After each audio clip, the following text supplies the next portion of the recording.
Hi there, my name is Heather Barclay. I am the director of the band. Thank you so much for coming to the concert tonight. This is our first concert of the season, and the concept of the concert is the transformation of colors.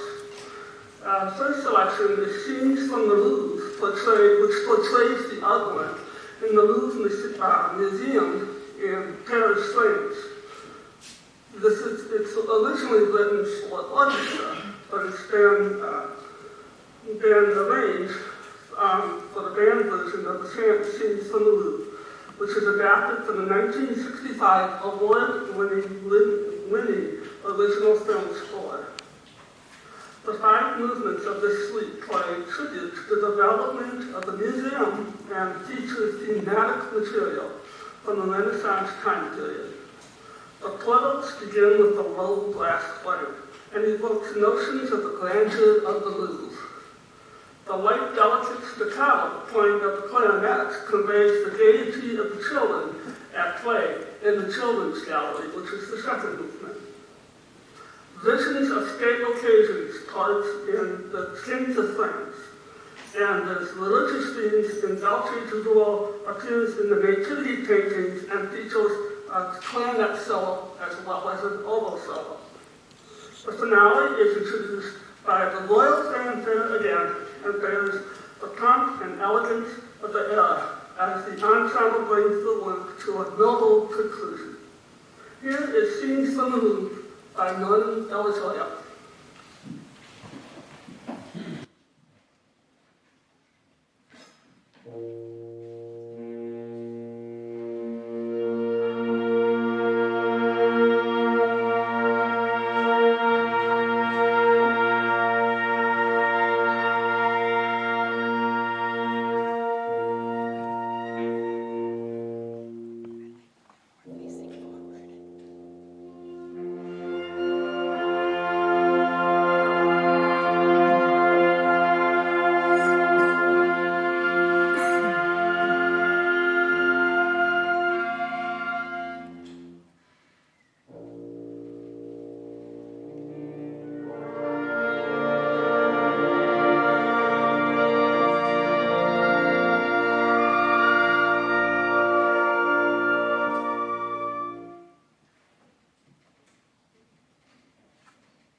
type of color by playing the chorale by a composer from Czechoslovakia, Václav Nelibel. Nelibel was born in 1919, moved to the United States in 1957, and became a U.S. citizen in 1962. He wrote over 120 compositions for concert band alone. That does not include orchestral or chorale or choral pieces as well. It's pretty amazing. The common meaning for the word chorale is a sacred song sung by a choir, congregation, or both at a church service. Well, we're none of that. So this is what's the translation of color. Typically, a chorale is slower moving, choral-type composition. With Nelibel's writing, the chorale starts off with a very stirring and somber choral wind section, but is underscored by a very somber chime and the rhythmic and haunting sound of the snare drum. This is chorale by Václav Nelibel.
That was very kind of you, thank you.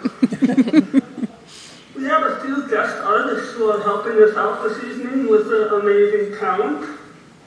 And if you will help me, just hold off on your clapping until the end of the announcement of who is our artist, guest artist. We have, I think, 5. The first one I'd like to recognize is Jonathan England, who is our professor of trumpet instruction at Palomar College, and is performing with the trumpet section. Oh, thank you. He's standing up and I didn't have to tell him. Wonderful. And then our French horn section is made up with the incredible Bob Walsh and Andrew Young. Thank you.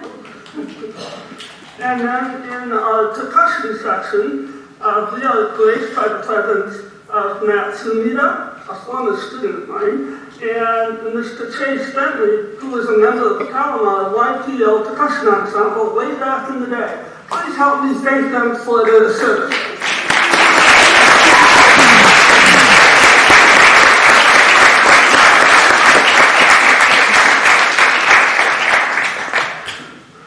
Our next new color is an overture to the Morning, Noon, and Night in Vienna, composed by Franz von Zug in 1845. This composition is actually considered to be an operetta, which includes spoken dialogue, song, and dances. But you won't hear those or see those because it's the overture, so it's basically just music. Von Zug was an Austrian composer of light operas and theater music. You may recognize some of his music. Overture to the Light Cavalry, which was used in Walt Disney's 1942 Mickey Mouse Symphony album. The cello solo in the Poet and the Peasant Overture, I've been working on the railroad, and Morning, Noon, and Night, which is what we're playing, was the subject of the 1959 Bugs Bunny cartoon, A Charming Bunny. And if you watch, believe it or not, I haven't watched cartoons in a long time, but I know in the cartoons of my childhood, there was a lot of classical music in those, and they were a lot of fun. The person who arranged this composition for the band is Henry Fillmore, and he arranged it in 1922. Fillmore was born in 1881 and grew up in Cincinnati, Ohio. His father was a musician and a composer of gospel music. Fillmore grew up playing piano, guitar, violin, flute, and slide trombone. Now, his father didn't know he played trombone. You guys ready? I'm talking to trombone players. Dear old dad considered the trombone an uncouth and sinful instrument, so Henry kept it secret. Sorry, guys. Fillmore began composing music at the age of 18 and entered the Cincinnati Conservatory of Music in 1901. After college, he traveled the U.S. as a circus bandmaster with his wife, who was an exotic vaudeville dancer named Mabel Mae Jones. During the 1920s, he went back to Cincinnati and conducted the Shriners Temple Band, which became one of the best marching bands in the country. And he has written over 250 pieces of music and arranged for hundreds more. This is Morning, Noon, and Night Overture in Vienna.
Thanks for staying for the second half. That's awesome. You're welcome.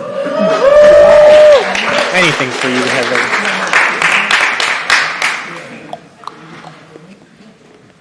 Hands on number 2. This piece is quite incredible.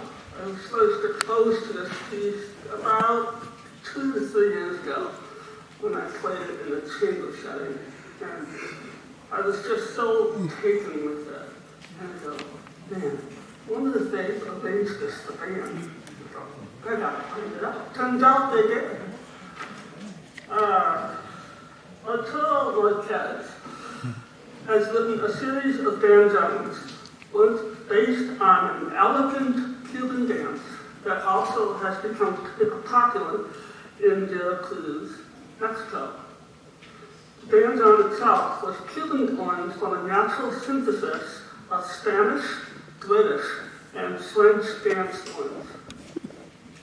Banjo number 2 was commissioned by the National Autonomous University of Mexico and was premiered in 1994 by their orchestra in Mexico City.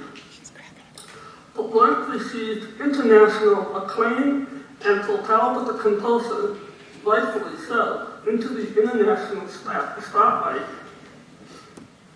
Oliver Nickel is the person who arranged the composition and opens with a suave clarinet solo, accompanied by tango-like rhythmic devices. An oboe solo answers the clarinet prior to the entire ensemble, joining an increasingly intense dance. A soothing middle section, introduced by the piano, features a lush trio for clarinet, bassoon, and soprano saxophone. This also evokes the intimacy of the opening before returning to the primal energy of the main dance theme, and the work builds to a dramatic but stopping close. This is Banjo number 2 by Arturo Marquez.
Wasn't that insane? I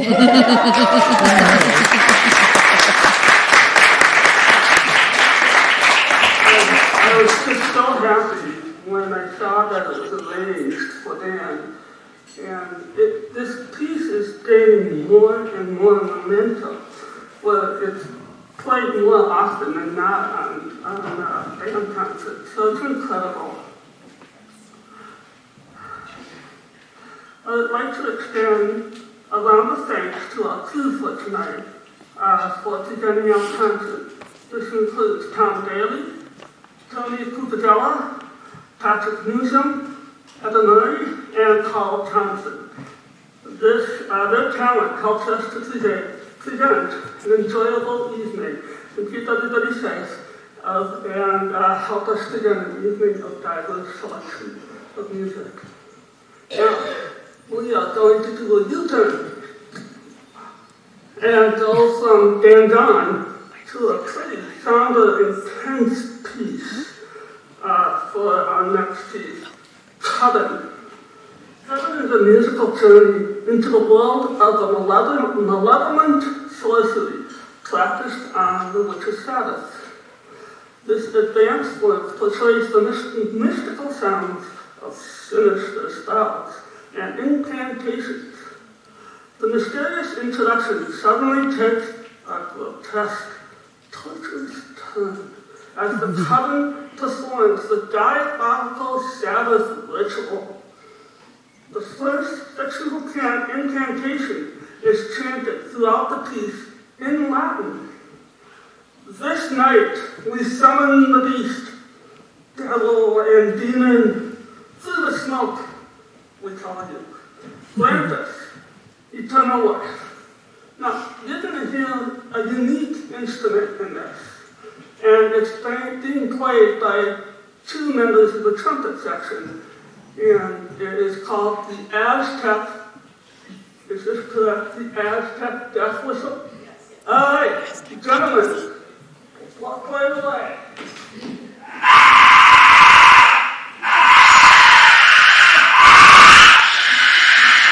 That's creepy.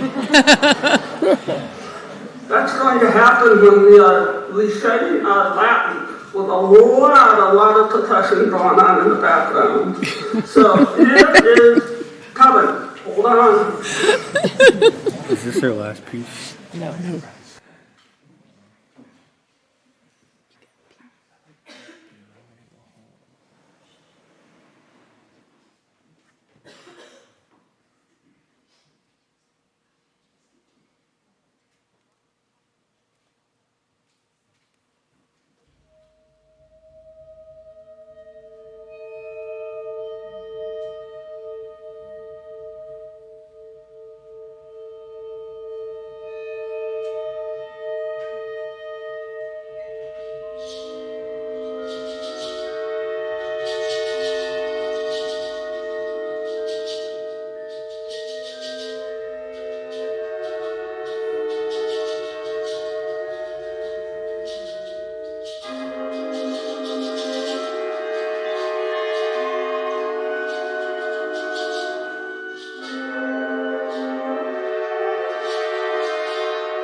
Before we play our final piece for the evening, I extend a special thanks to you, our audience.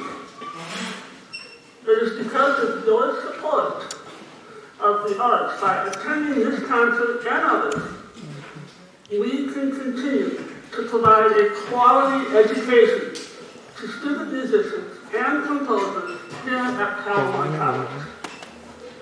We are just beginning our musical season, starting last week with the Palomar Flow ensembles under the direction of Dr. John Russell.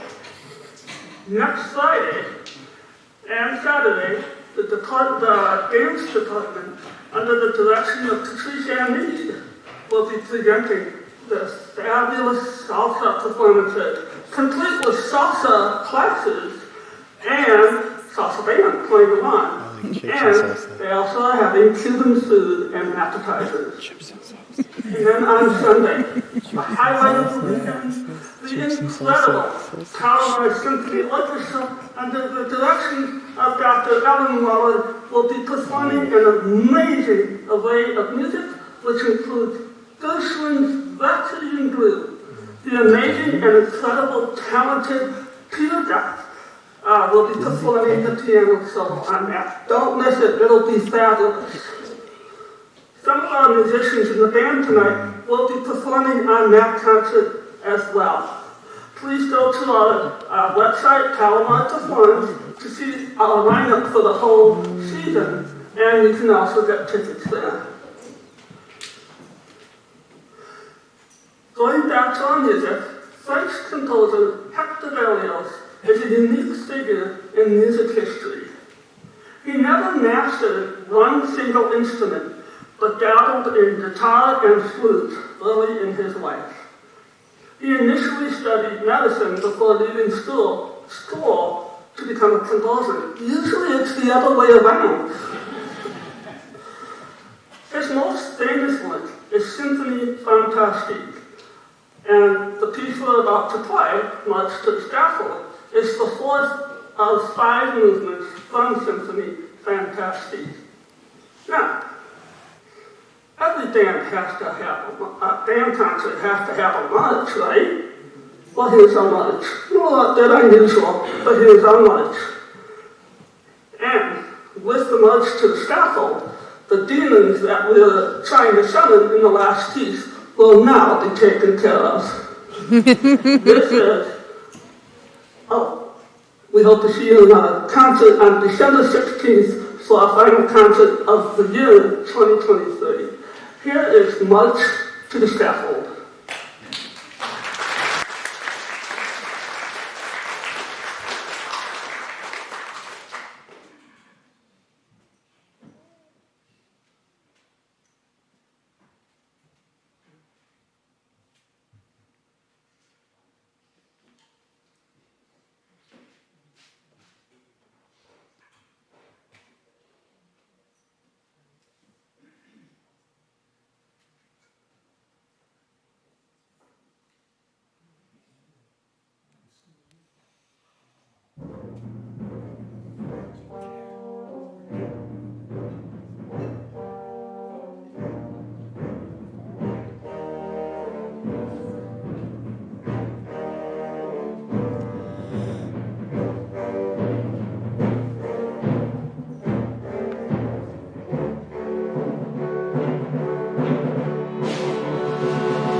Congratulations, everybody.